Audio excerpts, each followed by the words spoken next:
भ्रष्टाचार Usain Bolt से भी तेज दौड़ रहा है, तब दिल में दर्द होता है साहब। उत्तर प्रदेश की राजनीति में मायावती हाथी पालती नहीं है, आपसी झगड़े से मुलायम की साइकिल चलती नहीं है, और अच्छे दिन कब आएंगे ये ख्याल मोदी के मन से जाता नहीं है, और कलाकार तो किसी पार्टी ओटी का होता नहीं है।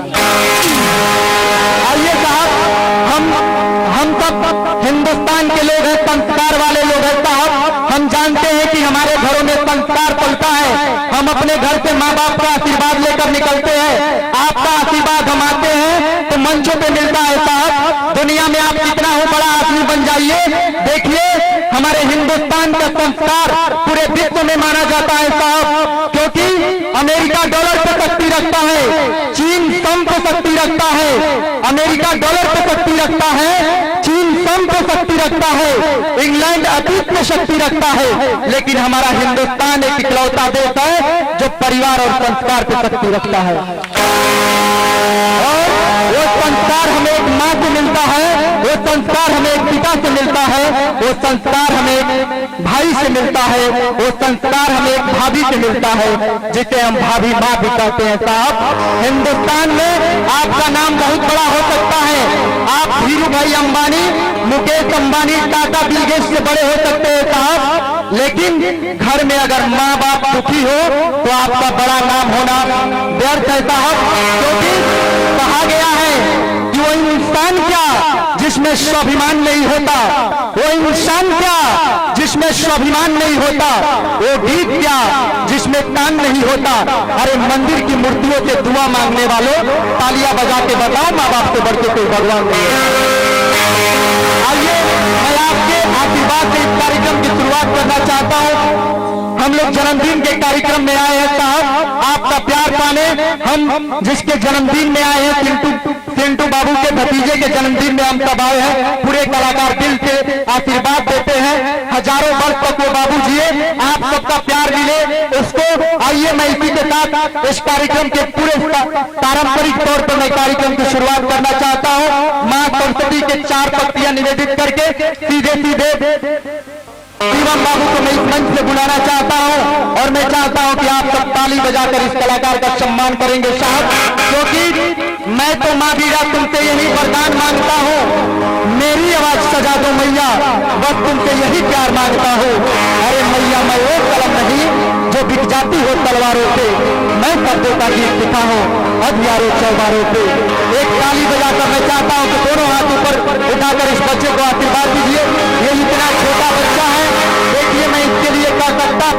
हम सब संस्कार वाले हैं साहब, आपके घर पे हम लोगों ने, आप लोगों के संस्कार का हम नौजवान हैं, आप हमें संस्कार दिखाते हैं, क्योंकि अगर लोगों में होती जरा भी ईमानदारी तो रिश्ते में पड़ोसी के घर में ताला नहीं होता। अगर लोगों में होती जरा भी ईमानदारी तो रिश्ते में पड़ोसी के घर में ताला नहीं होता। और बुढ़ापे में माँ बाप की मजबूरी अगर बेटे ने समझी होती तो उन्हें घर से निकाला नहीं होता। और इस देश के गद्दारों ने अगर हमको और आपको बांटा नहीं होता तो किसी गांव में कहीं मस्जिद और कहीं शिवाला नहीं होता। आप इन कलाकारों के सम्मान में ताली बजाइए, आप मेरे सम्मान में ताली मत बजाइए साहब। मैं अपना प्रचार नहीं करता, मैं अपने बारे में कुछ नहीं बोलता साहब, क्योंकि मेरी कोई ब्रांड वैल्यू नहीं है, नहीं मेरा कोई कैसेट है, लेकिन आप जियो का सीम चलाते होंगे यूट्यूब में, अखिल भारतीय भोजपुरी महोत्सव सर्च मारिएगा तो मैं खेतारी के साथ इस मंच पे जुड़ जाऊंगा।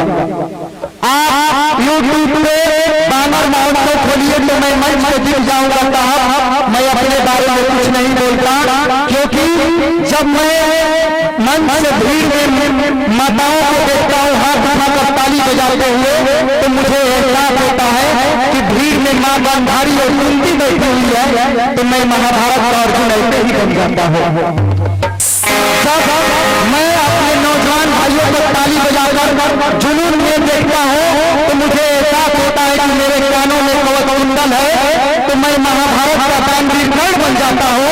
और जब रक्षाबंधन के दिन मैं अपनी बहनों को कलाई में राखी बांधते हुए मुस्कुराते हुए देखता हूँ तो मुझे एहसास होता है कि मैं दुनिया का सबसे खूबसूरत गजल वार्ता दुष्यंत कुमार हो गया।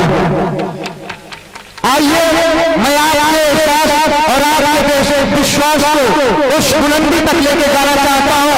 मैं आपके उत्सव को महोत्सव में बदलना चाहता हूँ साहब। तब मैं आपके आदेशानुसार मैं मंच पे भोजपुरी के यशस्वी गीतकार भोजपुरी के यशस्वी गायक जिसका नाम बड़ी ऊंचाइयों से जाना जाता है, जो भोजपुरी की परख में एक नई प्रगति लिखता है, जो भोजपुरी को एहसास देता है और आपका आशीर्वाद पाता है। तो भोजपुरी के हर एक चैनल, चाहे डीडी बिहार हो, बहुआ चैनल हो, बिग मैजिक हो या दुनिया का कोई भी चैनल हो जिसे आप सब देखते हैं, उस चैनल पे जाके अपनी आवाज का जलवा बिखेरता है। वो एक भोजपुरी के खूबसूरत कलाकार जिसने अपनी गायकी को भोजपुरी को जिसने जिंदगी दी, मनोज तिवारी के सानिध्य में रहकर अपनी गायकी को बुलंद किया हो, उस गायक बलबीर सिंह को मैं इस मंच पे बुलाना चाहता हूँ। मैं चाहता हूँ कि आप एक बार पूरा दोनों हाथ ऊपर उठाकर ताली बजा दीजिए और जोरदार तालियों से उस कलाकार का सम्मान किया जाए। बलबीर सिंह जी, क्योंकि जब तुम्हारे पास आता हूँ तो आंखें भीग जाती है, जब तुम्हारे पास आता हूँ तो सांसें भीग जाती है, इतनी मोहब्बत मिलती है कि आंखें भीग जाती है। अरे हल्की बरसात जैसी है, शबनम रात जैसी है, जब तुम मुस्कुराते हो तो बातें भीग जाती है। तुम्हें देखने के बाद दिल में उजाले होने लगते हैं। अरे तुम्हें देखने के बाद दिल में उजाले होने लगते हैं और जब तुम बातें करते हो तो बातें भीग जाती है। एक बार पूरा जोरदार ताली बजाकर आप सम्मान करें। आइए हमारे बीच में बलबीर सिंह उपस्थित है।